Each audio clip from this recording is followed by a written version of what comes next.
Hello, everybody. So I'm a little bit under the weather today, so I apologize for my voice, maybe my excitement level, but there were questions and comments on the Brussels sprout video, and I've got a job to do. I got to answer. So I want to dig right into it. So first up, I want to say that it looks like I've convinced some folks who maybe had bad Brussels sprout experiences when they were younger to try them again, which is awesome. That makes me really, really happy. I hope you will try that recipe and love it. It sounds like there are some of you who have been scarred to the point where it's just not going to happen. It doesn't sound like that video was going to convince you, and maybe nothing will, which totally respect. Parents can do some tough stuff to kids. So, but anyway, there was a bunch of questions and comments. I loved all the reactions and all the awesome feedback on that video. It was a fun one to make. Normally, it's. I'm doing stuff on, wings and pizza and ice cream that are just like home runs for everyone, and like Brussels sprouts are definitely a lot more divisive. So that was a really fun one.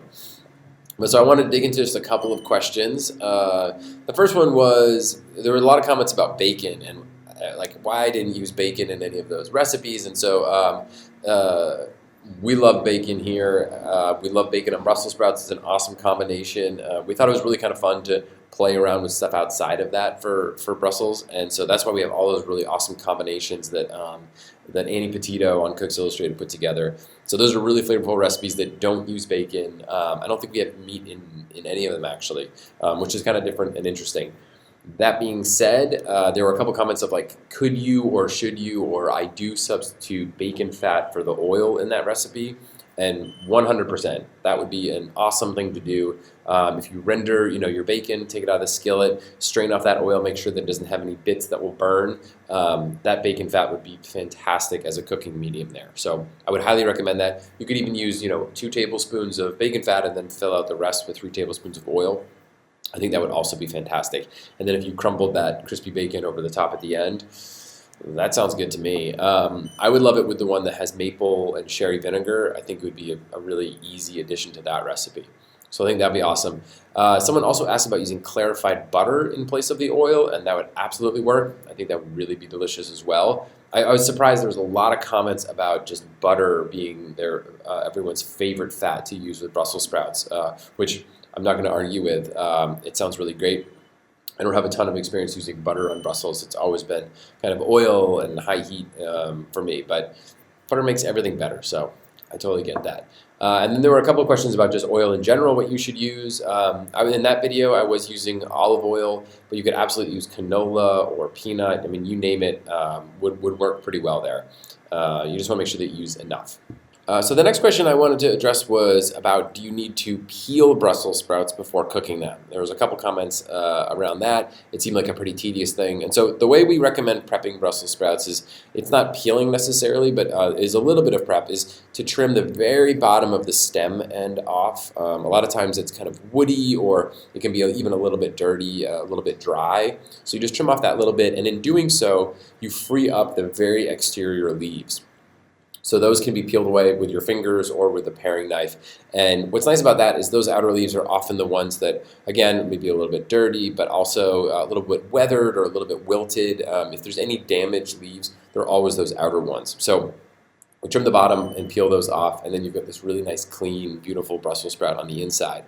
If your Brussels sprouts are immaculate on the outside and the leaves are really tight, you could get away with trimming maybe even a little bit less so that it doesn't bring those leaves off, and I think you'd be fine as well.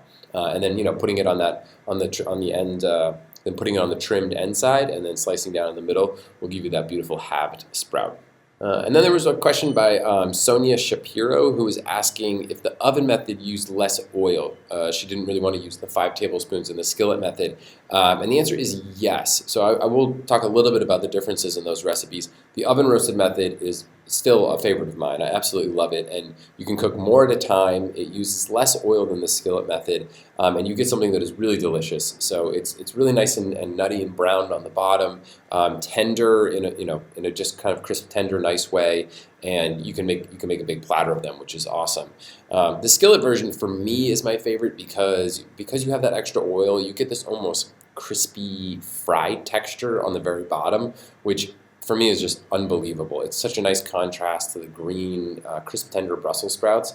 So I love that. Yeah, the fat isn't so much there just because it adds tons of richness, and we love richness. It does do that, but it's really that amazing contact, that amazing browning, and even a little bit of that crispy frying all along the bottom. So if you wanted to use less oil, the oven method would be fantastic, and you really get a great product out of it. It's going to take a little bit longer, but again, you make more of them. So those are the two recipes that I would always have in my back pocket, depending on number of people I'm serving, number of Brussels sprouts I'm making, and that exact texture that I'm looking for. All right, so that's all the questions for today. I'm going to go drink a lot of fluids to try and get better for the next round of videos and fan videos. Thanks again, everyone, for following along and all of your awesome comments. If you get a chance to share What's Eating Day on the series with friends and family over the holidays, that'd be awesome. I'd love more people to see it and get it out there. But we're already working on season 2, which I'm really pumped about, and we've got 2 more episodes this season, some really fun ones. So yeah, so stay tuned. We'll see you next time.